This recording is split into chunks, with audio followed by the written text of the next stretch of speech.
So by now we all know the story of the men who have fallen to the Kardashian empire. The list includes Bruce Jenner, Lamar Odom, and recently Kanye West, amongst many more. But few know the story of another man who alleges to have his life ruined by the Kardashians, the same family who will seemingly do anything for power, money, and social status. Today I'm here to tell you the story of David Libenson, who claims that Kim and her mother Kris stole his idea right from under his nose, and then they turned around and used this idea to make profits in the millions of dollars. This is how Kim Kardashian ruined his life. To truly understand this story, you have to go back to 2014. Isn't it hard to believe that that was almost a decade ago? Things were a lot different back then, and social media specifically was really just beginning to hit its stride, and the idea of a social media influencer being something someone would seriously consider as a job was becoming more and more real by the day. In short, people of all ages were now spending more time than ever on their cell phones,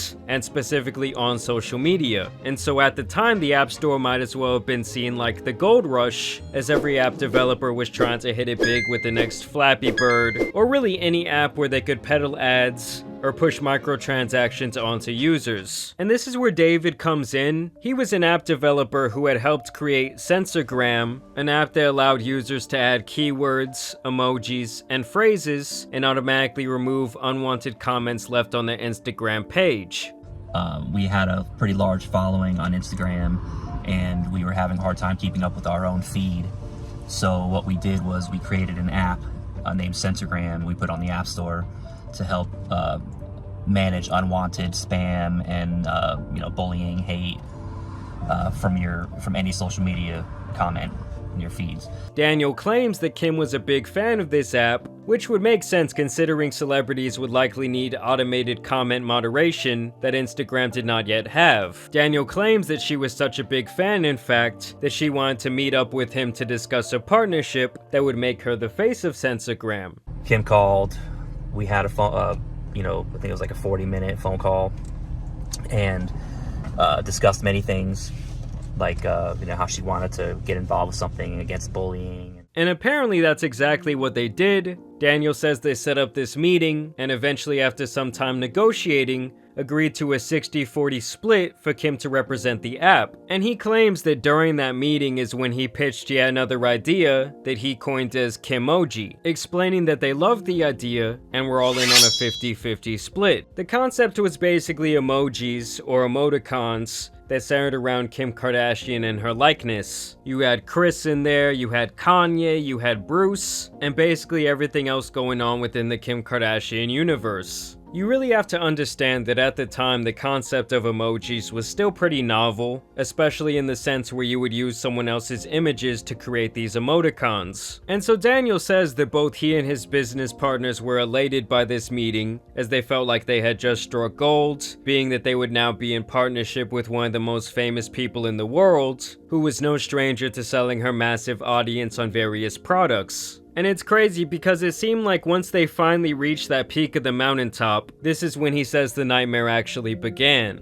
But before that, I want to tell you guys about a nightmare that's affecting people all around the world, and that is identity theft and data leaks. But thankfully, the sponsor of today's video, Aura, is here to keep you guys protected. Aura is a VPN and malware protection service designed to keep you safe while browsing online. Aura even goes deeper than the surface, scanning the dark web for data leaks that could include your intimate information like your email, your address, and even your social security number. Personally, I had passwords that were leaked on the dark web. Now that was scary. Including that, Aura also keeps you safe from data brokers who are likely selling your personal information every single day to anyone who's willing to pay the price. What Aura does is send these data brokers opt-out requests on your behalf that they have to comply with under law. Just look at all these people who are selling my data. Best of all, Aura combines 6 great services all into one for about $12 a month, which is a great price for peace of mind when browsing online. So check out aura.com/Jamari for a 2-week free trial period. I promise in just that time alone, you will be absolutely shocked by what personal information is flowing around out there on the web. So go click the link in the description or scan this QR code right here on the screen to go check out Aura today and claim your 2 free weeks. I want to thank Aura once again for sponsoring today's video. According to Daniel, it all started with a phone call where he says Kim personally asked him if he had filed the trademark for Kimojis, and he says because they were using her likeness and image, he felt it would be appropriate to file the trademark together. And then a couple minutes after she allegedly confirmed that they had not filed this trademark, Daniel claims that Kim called him back demanding answers about who was Ryan and why was he spreading information about the business dealings that had been going on between the two parties, along with a couple of screenshots of text messages from his business partner that he had sent to an outside party just basically saying that he was excited to work with the Kardashians. Basically, this guy Ryan had sent out a brag text, and whoever was on the receiving end of that text message was apparently very jealous and wanted to do everything that they can to disrupt this business deal. And that's exactly what happened, as these screenshots were apparently enough ammunition to really put the ball back into the Kardashian court. A text message that apparently my partner Ryan had sent,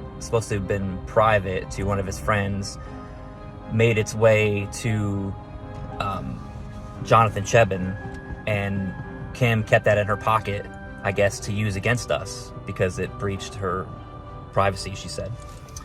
Even though there was nothing harmful, but it just gave her that excuse, I guess. And so Daniel says that because of this invasion of privacy, Kim's team was now threatening to sue them for $5 million if they did not hand over the trademark for Kimoji, as well as the intellectual property for his other app Sensagram I mentioned earlier, which was already a small-scale success. They sent their bulldog attorney after us to basically threaten to sue us for $5 million each and lose everything we had. I had a home. I was doing fairly well at the time. You know, I busted my butt to get what I had, and they threatened to sue us. He then explains that his 2 business partners willingly signed over both Kimoji and Sensagram, all out of fear of losing everything and getting absolutely destroyed in court, all while he refused to sign. And to make a long story short, Daniel claims that Kim went on to make millions of dollars off of the Kimoji app over the next few years. When it initially launched, it was receiving over 9,000 downloads each second, meaning they were apparently making over $1 million a minute from this venture. Do you use emojis? She hates emojis. No, I love emojis. You told me You Sid. do? Well, it's a little dramatic for just an everyday text message situation. If Kourtney Kardashian thought regular emojis were too much, then she's going to hate Kimojis. Yes, Kim-ojis. Kim Kardashian has launched her own emoji app. All while Daniel went on to lose everything from his life savings to his house and even his family, as he claims he was put into hundreds of thousands of dollars in debt trying to take Kim Kardashian to court for both theft and fraud. He says she also intervened with his patent he had filed for a process that is still apparently being used by Instagram till this day, as they ended up integrating a similar function to his app Sensagram into the actual Instagram interface. And the last thing he claims on his website is that this is not the first time Kim has been accused of these types of shady practices in playing bully ball with small businesses. And so now we fast forward to 9 years later, and this guy Daniel was homeless, he's living in his car, he lost his family, and in his own words, he has essentially had his entire life destroyed. And so now he's taken to the internet to really try and fight back, as he has really been trying to push this story into the mainstream atmosphere and has gone on this organic TikTok campaign centered around his website, KimKardashianRuinedMyLife.com. That's where I got this information from, as he seeks to make his story known. On top of it all, Kim and Chris kicked me while I was down and sent process servers to serve me with paperwork that I need to pay their legal fees, and they were like harassed me and my family. It was pretty brutal, the whole situation, but that's where it was left, and finally I had nothing to lose, so got to the point where I was living in my car, and I just decided, screw it, I'm gonna put a website together, I'm gonna explain everything in case I get hit by a bus and nobody knows the full story. And on the site he does include some screenshots of his apparent evidence. I mean, I'm sure he has to save a lot of it for the courtroom should it ever get there. And as of right now, guys, I'm really not here to pick any sides or say that he's right at all, but this does feel like something that Kim Kardashian at the very least should address. because this guy is pretty much alleging that she essentially took his life's work, stole it, and then turned around and made massive profit off of it. But y'all let me know what you guys think about this whole situation down below. As always, I do want to thank you guys for watching today's video, dropping a like and subscribing. I will continue to keep you updated on this entire situation. But as you guys know, it's been your boy the Tan Superman, and some other bad business deals out here need to be covered, so I'm out. Peace! Why couldn't you have just said, hey, you know, I don't know what happened with Narayan, but we're not gonna be able to do business this way.